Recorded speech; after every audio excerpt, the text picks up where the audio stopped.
خدا بول رہا ہے۔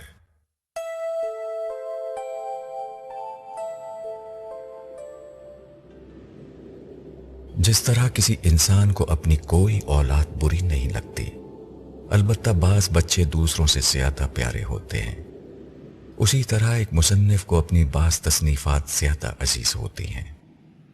یہ قاعدہ اگر ٹھیک ہے تو خدا بول رہا ہے کی صورت میں اس دفعہ قارئین کی خدمت میں ایک ایسا ناول پیش ہے جس کے متعلق اس خاکسار کا خیال ہے کہ یہ اپنے پیغام کے لحاظ سے بہت مؤثر اور کہانی کے اعتبار سے بہت دلچسپ ہے۔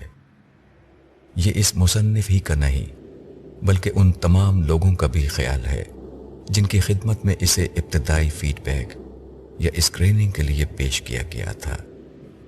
اس لیے امید ہے کہ قارئین اس ناول کو پچھلے ناولوں سے زیادہ مفید اور دلچسپ پائیں گے۔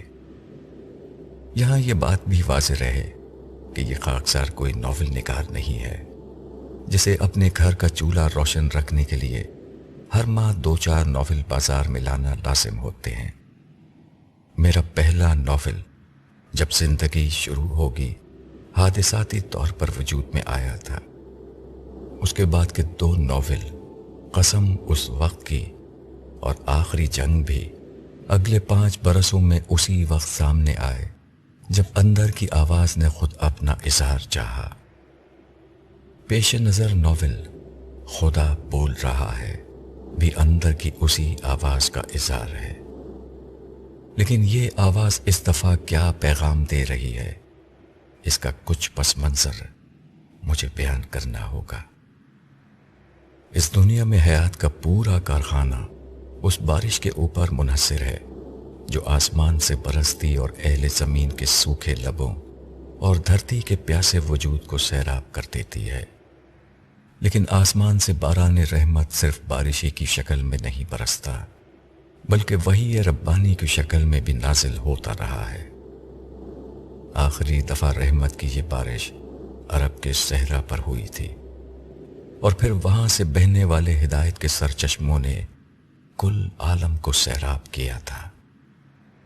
خوش قسمتی سے فیضان الہی کی یہ بارش قرآن مجید کی شکل میں ابدی طور پر محفوظ کر کے انسانیت کے حوالے کر دی گئی ہے۔ قرآن مجید مسلمانوں کی مقدس کتاب کا نام نہیں، یہ در حقیقت کلام الہی ہے۔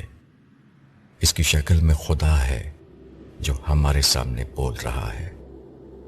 اس کی صورت میں نبی کریم علیہ السلام کی دعوت ہے جو آج بھی پوری طرح زندہ و تابندہ ہے۔ مگر یہ بہت عجیب بات ہے کہ مسلمان جو اس کتاب مقدس کے حامل بنائے گئے ہیں، اس حقیقت کو تسلیم کرنے کے باوجود عمومی طور پر قرآن مجید سے بہت دور ہیں۔ بیشتر مسلمان قرآن نہیں پڑھتے، جو پڑھتے ہیں وہ سمجھتے نہیں، جو سمجھتے ہیں وہ قرآن مجید کے اصل پیغام یعنی ایمان و اخلاق کی دعوت کو اہمیت دینے پر تیار نہیں۔ یہ دعوت سادہ ترین لفظوں میں اس حقیقت کا نام ہے کہ انسان کو ایک روز اپنے رب کے حضور پیش ہو کر اپنے اعمال کا حساب دینا ہے۔ اس روز جس کے اعمال قرآن میں بیان کردہ خدائی مطالبات کے مطابق ہوئے، وہ ابدی بادشاہی سے سرفراز کیا جائے گا، اور جس نے ان مطالبات کو نظر انداز کیا اس کا ٹھکانہ جہنم ہوگا۔ مسلمان عملی طور پر قرآن کے متعلق جو بھی رویہ رکھیں، قرآن مجید کی جو حیثیت ہے وہ کبھی تبدیل نہیں ہو سکتی۔ مرنے کے ساتھ ہی ہر شخص جان لے گا کہ جو کچھ قرآن مجید نے کہا تھا وہ لفظ بہ لفظ درست ثابت ہو چکا ہے۔ جس کو اس نے اصل مسئلہ بتایا تھا وہی اصل مسئلہ نکلا، جس کو اس نے غیر اہم قرار دیا تھا وہ غیر اہم نکلا، جس کو اس نے سیر کہا تھا وہ سیر نکلا، جس کو اس نے ماشا کہا تھا وہ ماشا ہی نکلا۔ قرآن نے خدائے واحد کی طرف بلایا تھا، اور لوگ اپنی آنکھوں سے دیکھیں گے کہ اس کے سوا نہ دنیا میں کسی کے پاس کوئی طاقت و اختیار تھا نہ اب ہے۔ اس نے جنت کی فلاح کی طرف بلایا تھا، اور لوگ دیکھیں گے کہ جنت کے سوا اب کہیں عافیت اور نعمت موجود نہیں۔ اس نے جہنم کے عذاب سے ڈرایا تھا، اور لوگ دیکھیں گے کہ اس کا عذاب واقعی ناقابل برداشت ہے۔ اس نے دنیا کے ان مسائل سے جان بوجھ کر پہلو تہی کی تھی جن کے درد میں لوگ مرے جاتے تھے، اور اس روز سب دیکھیں گے کہ وہ دنیا اپنے مسائل سمیت ہمیشہ کے لیے فنا کر دی گئی ہے۔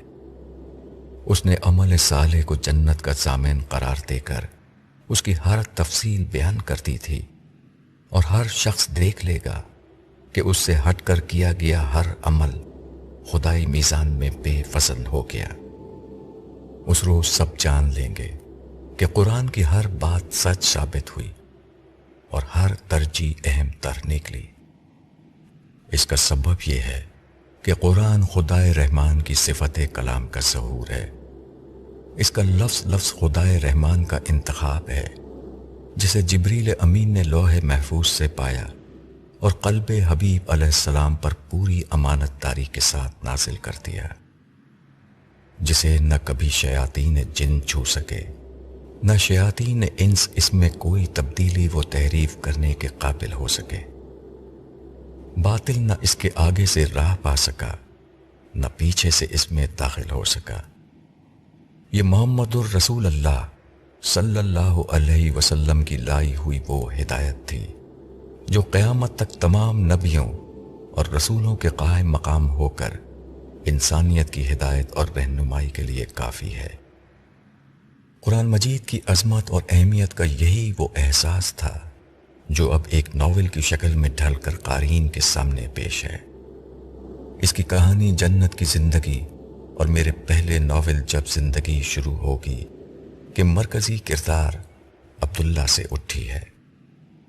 ناول کا آغاز اس وقت سے ہوتا ہے جب عبداللہ حشر کے مراحل سے گزر کر جنت میں پہنچ چکا ہوتا ہے، مگر اس کے ساتھ کہانی میں دو نئے کردار داخل کیے گئے ہیں، اور اصل پیغام انہی کی داستان کے پس منظر میں بیان کیا گیا ہے۔ کہانی کا آغاز جنت کی دنیا سے ہوا ہے، اور باوجود کہانی کی رفتار کچھ ہلکی رکھی گئی ہے، مگر جیسے ہی اصل داستان شروع ہوتی ہے کہانی میں اتنی تیزی اور روانی آ جاتی ہے کہ قاری کے لیے انشاءاللہ کتاب چھوڑنا آسان نہیں رہے گا۔ یہی وہ جگہ ہے جہاں اس عاجز نے کوشش کی ہے کہ اصل پیغام کو کہانی کے پس منظر میں اس طرح بیان کیا جائے کہ وہ کوئی ٹھونسی ہوئی چیز نہ لگے بلکہ اصل داستان کا ایک لازمی حصہ لگے۔ یہ داستان گوئی اس لیے ضروری ہے کہ لوگ اہم ترین حقائق کو سنجیدگی کے ساتھ لینے کے لیے تیار نہیں ہے۔ ایسے میں شاید یہ داستان سرائی ہی لوگوں کو خزانے کے اس نقشے کی طرف متوجہ کر دے جسے عرف عام میں قرآن مجید کہا جاتا ہے۔ ایک شخص نے بھی اس ناول سے قرآن تک کا سفر طے کر لیا تو یہ میری محنت کا حاصل ہوگا۔ بندہ عاجز، ابو یحییٰ، یوم العرفہ 1438 ہجری، کراچی۔